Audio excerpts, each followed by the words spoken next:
శ్రీ కూనమనేని సాంబశివరావు.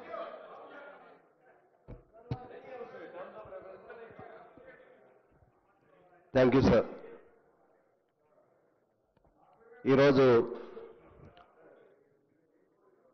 జరిగినటువంటి చర్చల్లో అంతా హీటెడ్గా జరిగినటువంటి ఈ డిస్కషన్లో అసలు అంశం ప్రక్కకు పోయి అసలు మనం దేనికోసం ఈ అసెంబ్లీ సెషన్ ఏర్పాటు చేసుకున్నామో అది ప్రక్కకు పోయి సమస్యలన్నీ డైల్యూట్ అయిపోయి వాళ్ళు ఏది కోరుకుంటున్నారో ఏదో సామెత ఉంది కదా,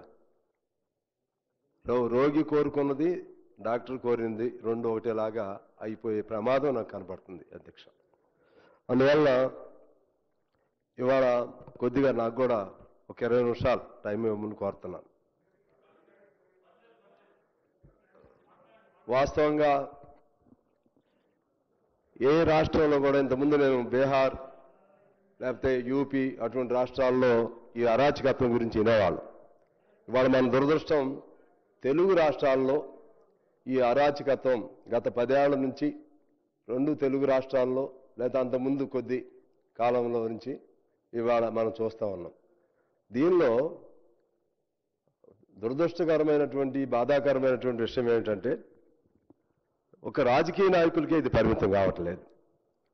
senior IAS officers, senior executives అందరూ తెలాపాపం తలా పిడికిడులాగా అందరి పాత్ర అందులో ఉండటం అనేది చాలా విచారకరం.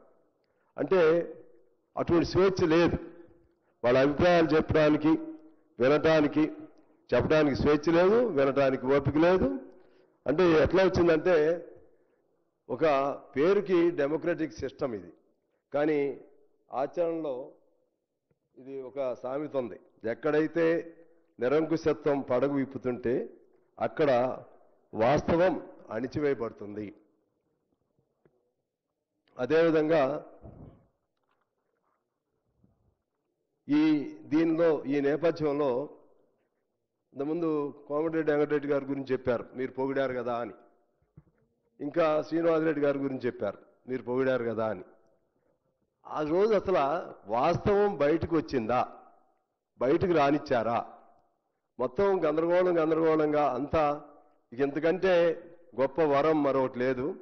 కాళేశ్వరం అనేది సర్వ సమస్యలకు అది విముక్తి సంజీవని లాంటిది అని ఒక హెలికాప్టర్ నుంచి ఫోటోలు తీస్తూ ఆ నేలని చూపెడుతూ ఎందుకంటే ఇంకెక్కడ మన సజీవ స్రవంతి ఇంకెక్కడ ఉంటుంది, ఇటువంటి బస్సులు పెట్టి తీసుకెళ్ళి ఆ విధంగా చేశారు అధ్యక్ష. దానివల్ల సహజంగా ఎవరికైనా కూడా లోతుకి వెళితేనే కానీ తెలుస్తుంది, లోతుకి వెళ్లకుండా పూర్తిగా తెలవదు.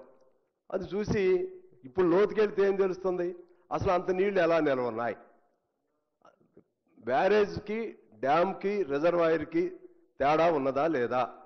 ఇంతకుముందు మన మాజీ మంత్రివర్యులు చెప్పారు, అక్కడ బ్యారేజ్లో ఇన్ని టీఎంసీలు ఉన్నాయి, ఇక్కడ బ్యారేజ్లో ఇన్ని టీఎంసీలు ఉన్నాయి. నాకు తెలిసి వారిని మళ్ళా బ్యారేజ్ అంటే ఏమిటి, డ్యామ్ అంటే ఏమిటి, రిజర్వాయర్ అంటే ఏమిటి చదివితే బాగుంటుంది అనేది నా కోరిక.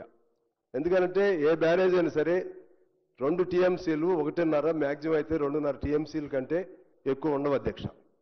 ధవళేశ్వరం కానీ ప్రకాశం బ్యారేజ్ కానీ ఇంకా అనేక బ్యారేజ్లు, అందుకే అవి 100 ఏళ్ళైనా సరే అవి సజీవంగా ఉన్నాయి. నువ్వు శక్తికి మించినటువంటి నీళ్లను అక్కడ నిల్వ చేయడంతో సహజంగానే అది ఎందుకు నిల్వ చేశారంటే ఇది ఈ షో అప్ కోసం, ఇదంతా కూడా అద్భుతంగా జరుగుతుందని తెలియజెప్పడం కోసం, అంటే మీరు చేసిన తప్పులను కప్పిపుచ్చుకోవడం కోసం ఆ విధంగా షో అప్ ఆ యాక్టివిటీస్కి పాల్పడటం అనేది ఈ తెలంగాణ ప్రజలకు చేసిన ద్రోహమా కాదా వాళ్ళు ఒకసారి ఆలోచన చేసుకోవాల్సిన అవసరం ఉంది అధ్యక్ష. ఈ సందర్భంగా కొసరాజు గారు ఆ రోజుల్లో రాముడు భీముడు అనే సినిమా వచ్చింది అధ్యక్ష. రాముడు భీముడు సినిమా ఎన్టీ రామారావు గారు అందులో హీరో. అప్పుడే నాగార్జున సాగర్ నెహ్రూ గారు శంకుస్థాపన చేస్తూ ప్రాజెక్టులు ఆధునిక దేవాలయాలని చెప్పటం, ఆ సందర్భంగా దాన్ని పిక్చరైజేషన్ చేస్తూ నాగార్జున సాగర్ ప్రాంతంలో ఒక పాటను చిత్రీకరించారు అధ్యక్ష. అందులో దేశము మారిందోయ్ కాలము మారిందోయ్, కొండలు కొట్టి కొట్టి డ్యాములు కట్టి కట్టి నీళ్లను మలిపి చాలను తడిపి కష్టాలు తీరేనోయ్ సుఖాలు నీవేనోయ్ ప్రతి కష్టజీవి రక్తబొట్టుకు అది అంటే అప్పుడే వాళ్ళు ఊహించింది ఏంటంటే ఇక మనకు స్వాతంత్రం వచ్చింది, ప్రాజెక్టులు వస్తున్నాయి, ఇక అంతా మంచే జరుగుతుంది అనేటువంటి ఒక ఫీల్ గుడ్ ఆ నేపథ్యంలో అటువంటి పాట రాయటం జరిగింది అధ్యక్ష. ఇవాళ ఏం జరుగుతున్నాయి? ఇవాళ ప్రాజెక్ట్ అంటేనే ఏటీఎంలుగా ముద్రీకరించబడ్డాయి. దానిలో దురదృష్టం ఏంటంటే అధికారులు కూడా భాగస్వాములు అవుతున్నారు. అధికారులకు ఇష్టం లేకపోతే వాళ్ళకి ఏదో ఉంటుంది కదా, ఒక లెటర్ వాళ్ళ డిసెంటో లేకపోతే వాళ్ళకి సంబంధించిన ఫైల్ లెటర్ పెట్టడము లేకపోతే వాళ్ళ భిన్నమైన అభిప్రాయం పెట్టడం జరగాలి. కానీ చెప్పే ధైర్యం లేదు, చేసే పరిస్థితి లేదు. వాళ్ళని కూడా ఈ ముగ్గులో దించేస్తున్నారు. మన ముగ్గురు అయిపోయారు. మురళీధరన్ గారు, ఇంకా పేర్లు చెప్పకూడదు అనవసరం, ముగ్గురు ఇప్పుడు కూడా జైల్లో ఉన్నట్టున్నారు.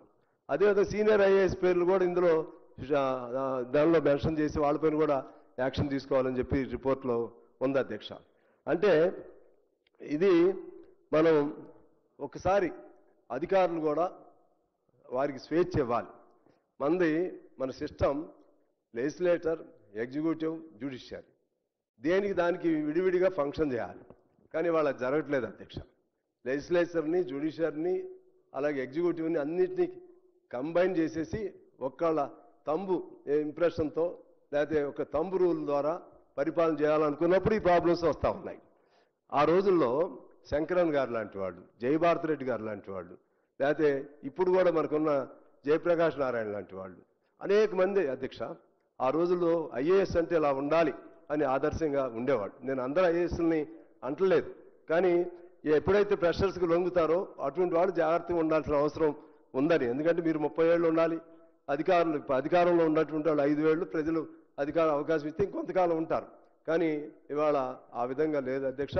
అందువలన అదేవిధంగా ఇంజనీరింగ్ కూడా చూస్తే సర్ ఆర్థర్ కాటన్ లేకపోతే మోక్షగుండం విశ్వేశ్వరయ్య ఎటువంటి మహానుభావులు ఆ రోజుల్లో గుర్రాలు ఎక్కి తిరుగుతూ ఎక్కడ ఏది అవసరం ఉందో తిరుగుతూ ఆ విధంగా చివరికి ఆయన మన సర్ ఆర్థర్ కాటన్ దుమ్ముగూడెం ఆ ప్రాంతం వచ్చినాక లేకపోతే ఇచ్చెంపల్లి ప్రాంతంలో చివరికి ఆ దోమలు దీనికి బలై మరణించాడు అధ్యక్ష సర్ ఆర్థర్ కాటన్. అది అంకిత భావం. కానీ ఇవాళ అదేమీ కనపట్లేదు. అందువలన ఈ అన్ని అంశాలని మనం పరిగణలో తీసుకుని దీనిపైన చర్చిస్తే బాగుంటుంది అనేది నా అభిప్రాయం. దీనిలో భాగంగా కొంతమంది అంటున్నారు మేడిగడ్డ ఒకటే కదా పోయింది, దాన్ని విడగొట్టి చూస్తే ఇంతే కదా దాని ఖర్చు. ఇది కరెక్ట్ కాదు. మేడిగడ్డ, అన్నారం, సుందిళ్ళ విడగొట్టి చూస్తే ఖర్చు తక్కువే, కానీ యాజ్ ఏ హోల్ మొత్తం కాళేశ్వరంగా చూస్తే ఎంత ఖర్చు ఉంటుంది. వాళ్ళు అనొచ్చు ఎల్లంపల్లి నుంచి మల్లన్న సాగర్ కానీ లేకపోతే కొండపోచం సాగర్ కానీ లేకపోతే ఇటువంటివన్నీ అవి ఎప్పుడైనా ఉపయోగంలో ఉంటాయి, అవన్నీ తీసేస్తే ఇది ఇంతే కదా అని. అసలు అవి తీసేసి అవి ఎల్లంపల్లి రాజశేఖర రెడ్డి గారి కాలంలో, మిడ్మానేరు పివి నరసింహారావు గారి కాలంలో కట్టారు. ఆ విధంగా అవన్నీ కూడా వాళ్ళ ఖాతాలో వేసుకున్నారు. కాకపోతే మల్లన్న సాగర్ అప్పుడు ఒక టీఎంసీ ఉండేది, దాన్ని పెంచారు. ఈ విధంగా చేసి తద్వారా వీటన్నిటిలో ప్రాజెక్టు ఎక్స్పెండిచర్ ఎస్కలేషన్ ఎంత పెరిగింది అది మనం చూడాల్సిన అవసరం ఉంది. మేడిగడ్డ ఎంత ఉంది ఇదని కాదు. దానిలో ఆనాడు అక్కడైతే ప్రాణహిత అయితే 37,000 కోట్లు, మొదట్లో 17,000 కోట్లు, తర్వాత 37,000 కోట్లకి అది రీఎస్టిమేషన్లో వచ్చింది అధ్యక్ష. దాన్ని మార్చడం వలన 80,000 కోట్లు చిల్లర వచ్చింది, తర్వాత 1,00,000 కోట్లు అయింది. ఇప్పుడు ప్రజెంట్ వాల్యూలో 1,40,000 కోట్లు ఆ ప్రాజెక్టు అని చెప్పి ఇందులోనే కాగ్ రిపోర్ట్లో పొందుపరచడం జరిగింది అధ్యక్ష. అందువల్ల మరి అంత డబ్బు ఎవరు కట్టాలి, ఎటు పోతుంది, ఎవరు తెలియలేదంటే అంతా శివభక్తులే, తట్లో చేపలు మాత్రం ఉండవు. ఎవరు తినకుండా, ఎక్కడ అన్యాయం జరగకుండా, ఎక్కడ కరప్షన్ లేకుండా ఏం జరుగుతుంది ఇది మనం సీరియస్గా ఆలోచన చేయాల్సినటువంటి అవసరం ఉంది అధ్యక్ష. ఇది ఏమంటారంటే ఒక చిన్న తప్పే కదా అంటారు. చిన్న తప్పు ఒక్క పీరే కదా, లేకపోతే ఒక బ్లాక్లో 2-3 పీర్స్ కదా అని అంటారు. నాకు అర్థం కావట్లేదు. కొంతమంది తప్పులు చేయొచ్చు, కానీ డాక్టర్ తప్పు చేయకూడదు. డాక్టర్ తప్పు చేస్తే మనిషి ప్రాణానికే ప్రమాదం. డాక్టరు తప్పు చేయొద్దు. డాక్టర్ తప్పు అట్లే ఇది మనకి ఆక్సిజన్ లాంటిది, గుండెకాయ లాంటిది ఇరిగేషన్ ప్రాజెక్ట్. అక్కడ తప్పు చేసి చిన్న తప్పే కదా, సరిదిద్దొచ్చు కదా. అసలు ఆ తప్పుకి ఎందుకు అవకాశం ఇచ్చారు అది ఎంత జాగ్రత్తగా ఉండాల్సిన అవసరం ఉంది, అది మనం అర్థం చేసుకోవాలి అధ్యక్ష. అందుకే to err is human, but in sensitive projects like Kaleshwaram that proverb cannot be applied. Here to err is a fatal. Sensitive ప్రాజెక్ట్స్లో తప్పు చేయటం అనేది అది మరణంతో సమానం. అందువల్ల దీనిపైన సీరియస్గా ప్రభుత్వం ఆలోచన చేయాలని చెప్పి నేను కోరుతా ఉన్నాను అధ్యక్ష. ఈ గవర్నమెంట్ రేవంత్ రెడ్డి గారి ముఖ్యమంత్రిగా ఉన్న ఈ గవర్నమెంట్ బాగా డెమోక్రటిక్గా ఆలోచన చేస్తున్నట్టుగా ఉంది. ఇంతకుముందు చూసాం మనం, ఏ చిన్నది తప్పు జరిగినా ఇమీడియట్గా కేసులు పెట్టడమో లోపలేయటమో, అది వాళ్ళు అడ్వాంటేజ్ తీసుకుంటారనే ఆలోచన ఏంటో కానీ కొద్దిగా జాగ్రత్తగా ఆలోచన చేస్తున్నట్టు ఉన్నారు. అల్టిమేట్గా ఇందులో రిపోర్ట్లో ఏముందో చివరిలో నేను చెప్తాను, దాన్ని బట్టి చేస్తే బాగుంటుంది అధ్యక్ష. తర్వాత ఇక్కడ మనం అసలు అన్ని తప్పులే, ఒక తప్పు కాదు అధ్యక్ష, ఒక తప్పు కాదు. మేడిగడ్డకు ఎంపిక చేసే స్థలం ఏమిటి? అది ఇసుక ప్రాంతం, దానిలో చేయడానికి వీల్లేదు. బెరాజ్ అయితే తప్పనిసరిగా చేయొచ్చు, కానీ దానిలో కూడా కొద్ది టెక్నికల్ ప్రాబ్లం వస్తే అది కూడా చెడిపోయిద్ది.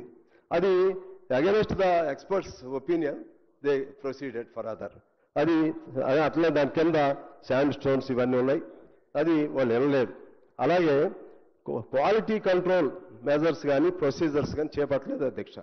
బ్లాక్ 7 మేడిగడ్డ బ్యారేజ్ కుంగిపోవడానికి కారణం ఏంటంటే టైమ్లీగా 2019లో క్యావిటీ బయటపడితే, బొంగలం బయటపడితే 2022 వరకు కూడా దాన్ని పట్టించుకోలేదంటే ఎంత నిర్లక్ష్యం జరిగిందో, వాళ్ళ ఫోకస్ దేని మీద ఉందో మనకి అర్థమవుతుంది అధ్యక్ష. ఆ విధంగా